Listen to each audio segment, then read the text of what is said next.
How to help your audience to remember. Part 1. Hello, I'm Malcolm Cox and this is Tuesday Teaching Tips, episode 215. And today this is the first of a 3-part series on how to help your audience remember. So you're preaching, you're teaching, but do the people you're speaking to actually remember what you've been talking about? That's such an important part of teaching. We'll kind of come back to that in detail in just a moment, but I should explain, especially for those of you watching the video, the context. You'll see that I'm in a different place to usual. I am in fact at my parents' home because I'm helping them with a few things, and I am sitting in my old bedroom. This is where I grew up, my teenage years in particular, and on into my young adult years before I moved away from home. And I'm sitting at the desk, the very desk where I did my A-levels, my O-level revision, my A-level revision, a lot of other study. And I'm delighted to bring you this recording from here because, well, this is a place I learned.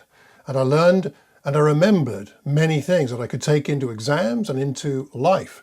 So what an appropriate place to do this. Today we're going to talk about the first part of how to help your audience to remember is to create a learning culture. Create a learning culture in your faith community, your church community, whatever it is, whatever group it is that you have the opportunity to teach. Create a learning culture. And I would say that Jesus did this. This is one of the most amazing things about him.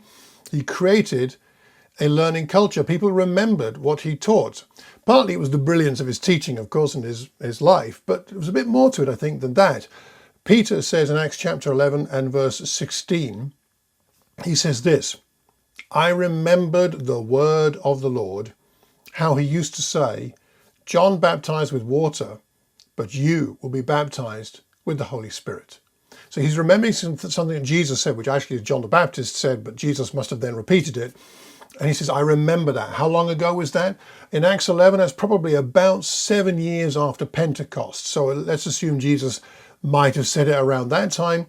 It's at least 7 years. Peter remembers specific words of Jesus that he carries through into a new context of the Gentiles getting baptized and becoming Christians and realizes the application of it there and then. Remarkable. And this is what we wish for in our preaching and teaching, that as we teach and preach, people will remember things such that they'll be able to use what they have learned later in other contexts. That's what it's all about. You see, you and I as preachers and teachers are not primarily preachers or teachers, but we are communicators and educators. Communicators and educators. You may say, I'm not a trained educator. And that's okay.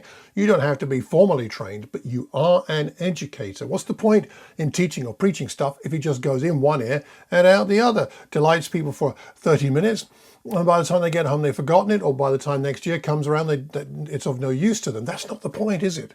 We're communicators, we inspire, we help, we educate, but we also educate. In other words, people actually learn something. That's the idea. So you and I have a responsibility to help people remember the best that we can. Jesus was very effective at this.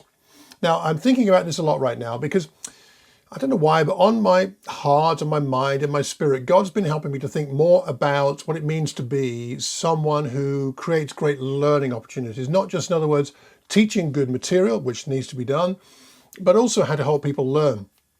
I've got a couple of projects coming up, which I'll tell you more about another time, where this is now, might be even more significant. And I've been reading around this, various books, and one in particular has caught my imagination. It's called Make It Stick, and I'll do a full review on that book coming up in what we're reading in the next 2 or 3 weeks. Make It Stick is all about how to help people remember things, and based on a lot of good research, but more on that another time. Today, though, let's talk about how we can help our audience remember by creating a learning culture. 3 quick things for this.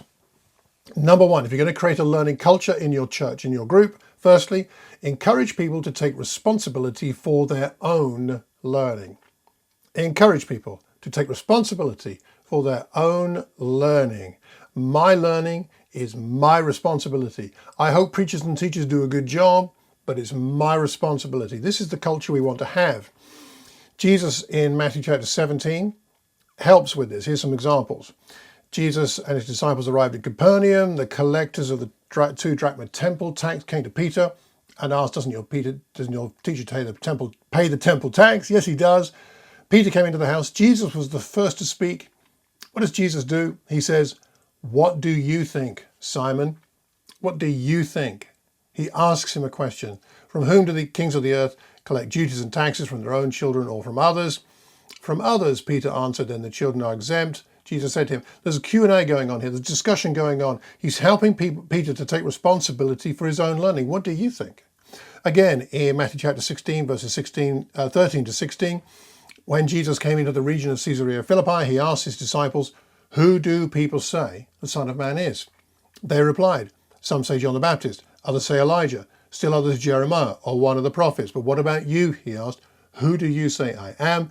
Peter says, you're the Messiah, the Son of the living God. He's testing them. He's asking them, what do you know? What have you learned so far? He's asking them essentially to take responsibility for their own learning.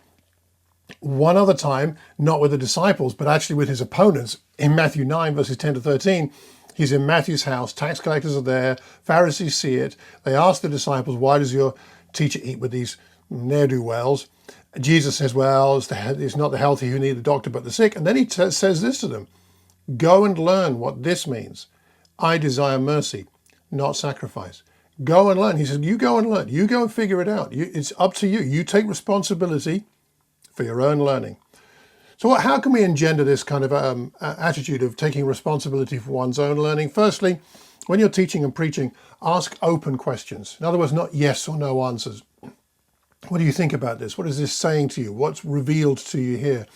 Open-ended questions in your preaching and teaching where you engage with, whether it's a small discussion group or a larger group, you're asking for some response from the people who are listening to you. Ask those open-ended questions. See what people are thinking, not so that you only know what people are thinking, but so that they themselves discover what they're thinking, because as we verbalize things, then we realize what we actually think.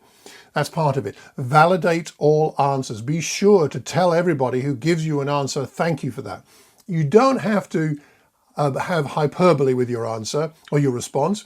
You don't have to say that's a fantastic answer or that's the best answer I've ever heard. Don't exaggerate for the sake of it, but just say thank you for that. Even if, honestly, the answer is a bit off, not accurate, or doesn't make sense, at least validate the courage of the person that they are discovering what they are learning by answering your question. And so validate that by saying thank you very much. And other phrases similar to that. And also within this point, create space for discovery. And this is why I think interactive sermons have an important place, not every single time, every context, but often. Create that space for discovery, discussion groups, breakout groups, Q&A as part of a sermon, getting audience feedback, if you like. It helps people to feel like they have some part to play in their own education because they have an opportunity to discuss and to and answer questions. So that's our first part of how to create a learning culture. Encourage people to take responsibility for their own learning. Secondly, the second thing we can do, involve as many different kinds of people as possible in the teaching and the learning. Lots of different people involved. One of my favorite phrases, which you hear me say at the end of every one of these, is we learn best when we learn in community. And I really believe that. We learn best when we're connected and working on learning together. Jesus built a learning team. The people around him, the 12 apostles, as well as the rest, the 72 and others, and the women who followed him too, they were a learning team. These were the people who were going to learn and remember the things to pass on to other people. He built a learning team. No wonder the early church learned in community naturally, surely. Acts 2:42, they devoted themselves as a group, as a community, they devoted themselves to the apostles' teaching and to the fellowship, breaking of bread and to prayer. They knew that they were meant to be a learning community working together. That was a culture they had. A wonderful thing. We need more of that today, don't we? Paul, of course, traveled with his friends, Barnabas, Silas, Timothy, and many others. And so he had also a learning community. I am really encouraged by my Apollos group, as we call it, not mine, it's ours, but the 6 friends of mine, 5 friends of myself who meet together and talk about our teaching projects and what we're learning. I find it so helpful, at least once a month, to talk about what I'm learning, to hear what they're learning. Learning together is so important. I like the fact that in the Watford congregation, everybody speaks. At a church service, at least over the period of, say, a month or so, every single member will do something. They'll share, they'll pray, they'll welcome everybody, they'll preach, they'll read, they'll all kinds of things. Everybody being involved is so important, isn't it? And it creates that sense of learning together, learning culture together. And sometimes we need to be creative with this because not everybody is equally gifted in all the same areas, but short lessons, multi-speaker lessons, testimony sharing, using video clips of people speaking if they're not comfortable speaking live, finding people's passion, what they're excited to talk about. Like Joe Cronje in Watford is a horticulturalist and loves nature. It's every opportunity we get to hear him talk about that, and that the spiritual connections with that is a wonderful thing. Find people's passions and channel using that. Different people in your congregation and your faith community group have different gifts and experiences and perspectives and insights, and we need them all. And it will help us to remember better when we hear from different people. If we're hearing from one person all the time, that's not good. Thirdly, discuss what you are learning outside of the meetings, outside of Sunday services or official programmed teaching sessions. Discuss what you're learning. Talk about it with your friends. Talk about it with each other. It's got to be part of the way we talk, the way that we are in our relationships that creates that learning culture. Learning is a way of life much more than an activity. It's how we live. Jesus was like this. Jesus taught on the hoof as he went along, didn't he? So many times. One example, as they were coming down the mountain in Matthew 17, Jesus instructed them. They were just coming down the mountain. They're walking down the mountain. He decides that's a good opportunity to instruct them. Don't tell anyone what you've seen until the Son of Man has been raised from the dead. He did so much teaching, walking along the road, in a boat, on a mountain, different places. And we need to be talking together about what God is teaching you and I, both through our study of the scriptures and through what we observe of God's activity in our life or in the world, and what God's revealing to us as we spend time in prayer, and what we're learning from God as we listen to one another, talk about what God is doing, talk about that with each other. We learn so much more, and it gets embedded and we remember it because conversations somehow seem to stick, often a lot more than just sitting still and passively hearing somebody else teach. And there's a place for all of it, but this is part of how we make it stick, how we help congregations to remember things, not just to hear them. Very different thing. We're really asking everybody to be professionally curious. I think that's a Christian. A Christian is somebody who's professionally curious. We celebrate curiosity about the ways of God. This is who we are. And as preachers and teachers, we're those who help people to celebrate, to remain and maintain curiosity about the ways of God. That's kind of who we really are. One of the reasons I do my podcasts and videos and things like this is to remind myself about what I'm learning. Somehow doing these helps me remember more of what I've been reading and what I've been experiencing as I share it with you on video, on audio, or however. And of course, it does generate discussion amongst my community, whether it's on the Facebook pages or my website or various places. And so then, hopefully, more people remember things that are helpful to them. So, wrapping up, what are we talking about today? First part of this series, how to help your audience remember. Today, the first part of this, creating a learning culture. We looked at three things. Encouraging people to take responsibility for their own learning by asking questions, open questions, validating the answers and creating space for discovery. Secondly, involving as many different kinds of people as possible in the teaching and the learning opportunities we have. Different people speak and share. And thirdly, discuss what you're learning outside the meetings. Make it a part of the way of life of your church community. Wrapping up. What Jesus taught was remembered. In fact, he could have written a lot more down. But what he taught was remembered. However, remembering is not automatic. Bear in mind what Peter said in 2 Peter 1. He reminded them of things even though they already knew what he was telling them. So I will always remind you of these things, he says, even though you know them. Even though you know them. He says, I'm going to remind you. And even though you know them and are firmly established in the truth we now have, well, you're firm, you're strong, you know this stuff, but I'm going to remind you at least one more time. Preachers and teachers of people, if they care about people, are those who continue to remind and help them remember so that when they're gone, they will remember the right things.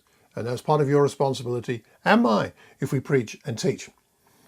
How can you make your learning stick? So my question to you this week is, what is your first step? What is the first step you can take to creating or strengthening the learning culture in your church community. So what's the first step you can take? Maybe you can't change it all overnight. I don't think you can.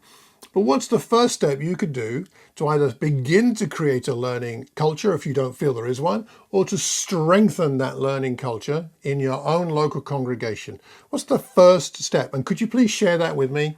Drop me a line, malcolm@malcolmcox.org, or leave a note wherever you hear or see this recording on the YouTube channel, and you can put a comment in there. Or you could contact me via the website, malcolmcox.org. You can leave a voicemail there, or you can drop me a line through a note there. I would really be grateful to know, what is that first step? What are you going to do? And then share with me how it goes. How does that progress? So that's what we're talking about this week. I've got 2 more coming up, which I'll put out the next 2 weeks on the same kinds of topics, but with some other tips that I hope you'll find useful. Now, let's remember what I said at the beginning, which is that we learn best when we learn in community. So share with me and share with each other what you're learning from this episode of Tuesday Teaching Tips. If you know anybody who might benefit from this, do please pass the link on to them. If you have any questions, send them to me. If you've got any suggestions for future teaching tips, I would love to know. And until the next time, I hope you have a terrific Tuesday and a wonderful week. Take care and God bless.